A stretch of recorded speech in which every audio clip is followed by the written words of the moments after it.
Olá, pessoal, tudo bem com vocês? Tá? Eu sou a professora Tabata e estamos aqui para mais uma videoaula.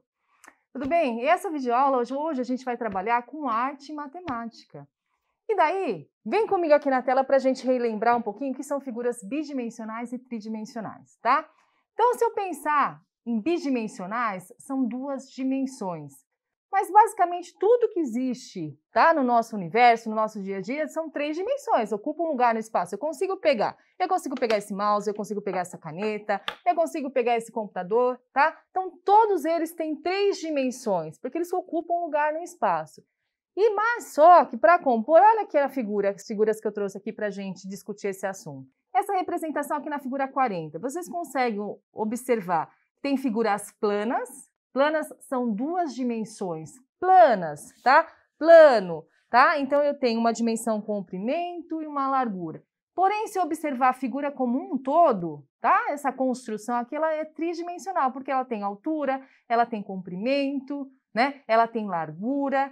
Mesma coisa se eu olhar esse objeto aqui. Se eu olhar só essa face aqui, ela tem duas dimensões, ela é bidimensional, porque eu vejo aqui um comprimento e vejo aqui uma altura, tá? Mas se eu olhar o objeto como um todo, a caixa, ela ocupa um lugar no espaço, ela é tridimensional.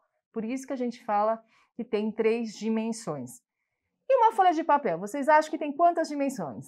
Tá? Duas ou três. Se a gente observar a folha de papel, embora ela seja assim, né, aparentemente uma figura plana, se eu olhar uma das faces, ela tem aqui uma espessura. Por menor que seja, ela também é uma figura tridimensional, embora seja uma espessura muito pequena. Então, praticamente tudo que existe na natureza tem três dimensões. Tudo bem? Eu trouxe aqui a figura do relógio. Se eu olhar isoladamente para cada componente, para cada parte, eu consigo enxergar as duas dimensões. Mas se eu pensar no relógio como um objeto, ele é uma figura tridimensional. Tudo bem? E daí, como que a gente dá essa ideia de profundidade? Nessa videoaula aqui, a gente vai abordar um pouquinho da questão de perspectiva. Por que a gente desenha em perspectiva? Para a gente ter essa ideia das três dimensões, que tem volume. Tudo bem? Vamos lá, vem comigo aqui na tela, tá? Então, querida Ana Luísa, preparei um rascunho que ajudará você a entender melhor os prismas. Eu trouxe aqui uns exemplos de alguns prismas para vocês. Então, vamos só recordar o que é um prisma? Um prisma, para ser um prisma, qual característica que ele tem que ter? Ele tem que ter duas bases, tá? Que são bases paralelas. E eu tenho aqui as faces laterais, sempre são figuras retangulares, tá? Então, esse é um prisma, esse aqui é uma pirâmide. Que diferença que a gente observa? Ah, no prisma eu tenho duas bases, na pirâmide eu tenho uma base só. E na pirâmide, se eu olhar para cada face dela, são formas, tá? Triangulares. No prisma, não. Sempre um prisma vai ter formas retangulares. Então, vamos vir aqui na tela para a gente continuar com essa questão. Então, vamos aqui. Eu não fiz com regra, então ela fez um rascunho aqui. Vamos ver que situação que ela construiu aqui. Eu não fiz com regra, mas acho que você vai entender com esses rascunhos. Fique atenta, porque a figura que você desenhou é um prisma de base retangular. Se parece com um prisma de base quadrada. Esse prisma que eu trouxe aqui, ele tem base quadrada. Vocês conseguem observar? E na figura aqui que ela está falando, é um prisma um pouquinho diferente, que tem base retangular. Responda as questões. Vamos lá. Questão A. Observei que a caixa de sapato tinha 6 faces. Olha lá, uma caixa de sapato. Então, tem uma face em cima, uma face embaixo e 4 faces em volta, tá? Por que no meu desenho aparecem só 3 faces? Só o desenho aqui que ela trouxe aqui pra gente, tá? Esse desenho aqui do prisma. Aparece só 3 faces. A gente consegue, mesmo se vocês aí na casa de vocês estão conseguindo enxergar? Eu consigo enxergar aqui algumas faces, mas eu não consigo enxergar todas as faces. Porque o olho humano não consegue enxergar sobre a madeira. Tudo bem? Se fosse de acrílico, a gente conseguiria enxergar. Aqui não, né? Então, de fato, em perspectiva, eu tenho a noção, né, que tem volume, que é um sólido, porém não consigo enxergar todas as faces. Por causa disso, que a gente não consegue enxergar através da madeira, nesse caso aqui. E é o mesmo caso aqui da caixa de sapato dela. Por que essa técnica de desenho chama-se perspectiva em 45 graus? Olha o desenho que ela fez aqui dos prismas. Quer dizer que ela construiu aqui uma base, e esse ângulo aqui, com relação à base, tem 45 graus. Essas linhas aqui que ela traçou, paralelas, tá? Para montar a perspectiva, tem 45 graus em relação à base. Todas essas linhas aqui. tá? Ela construiu um 45 graus, por isso que a gente tem uma perspectiva de 45 graus. E qual o nome dessa figura que eu desenhei? Chama-se caixa? A gente pode falar que chama-se caixa? Ou a gente começa a usar um nome matemático, né, que fala que não, é um prisma, porque eu tenho duas bases, tá? E 4 faces. Tudo bem? Seguindo. E daí eu tenho aqui um outro desenho aqui de Matheus. Matheus perguntou para a professora de arte se existe alguma técnica de desenho em perspectiva que deixa a imagem real, como nos jogos 3D de computador. 3D é de 3 dimensões, tridimensional.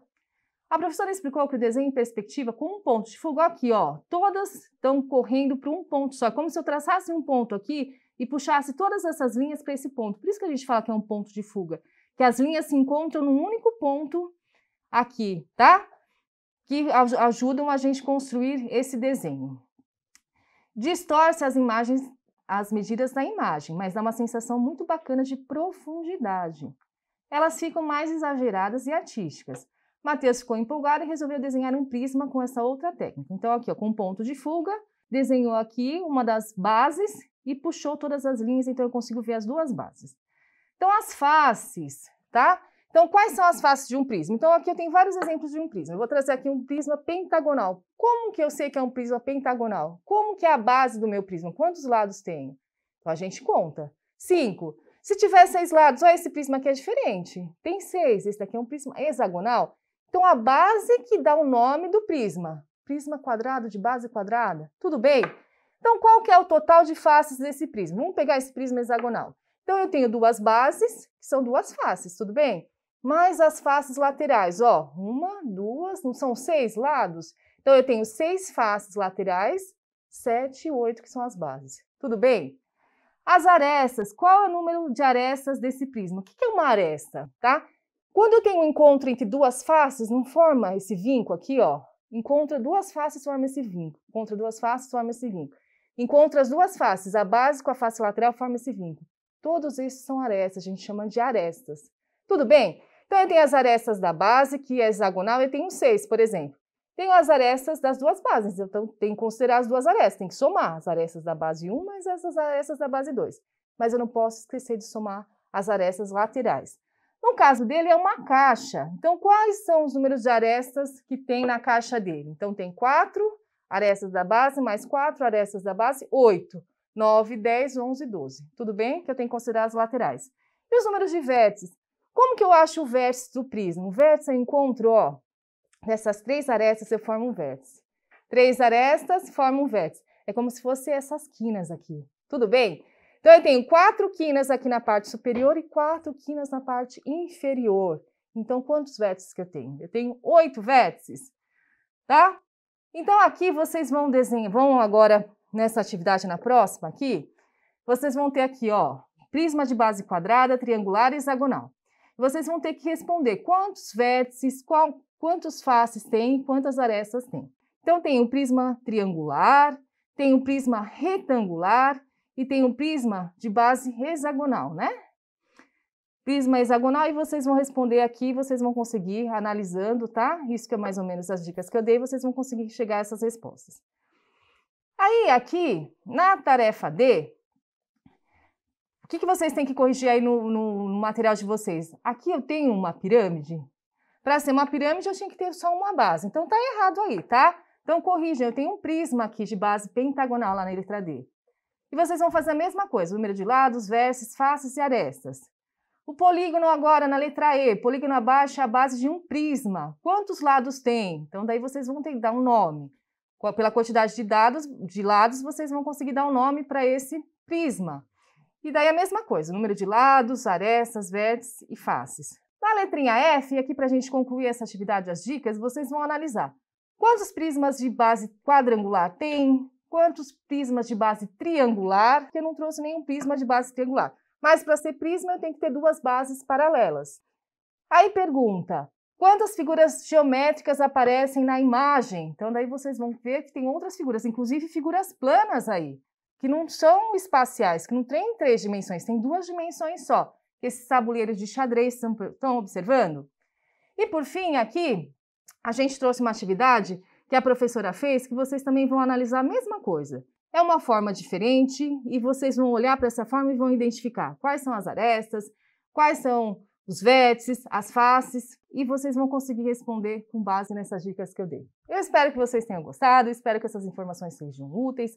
Agora é com vocês, vocês peguem no material do Trilhas, caprichem, tá? No caso de dúvidas, consultem lá a professora ou professora de vocês, que vai estar lá disponível para auxiliá-los no que for possível. Tudo bem? Até breve, obrigada!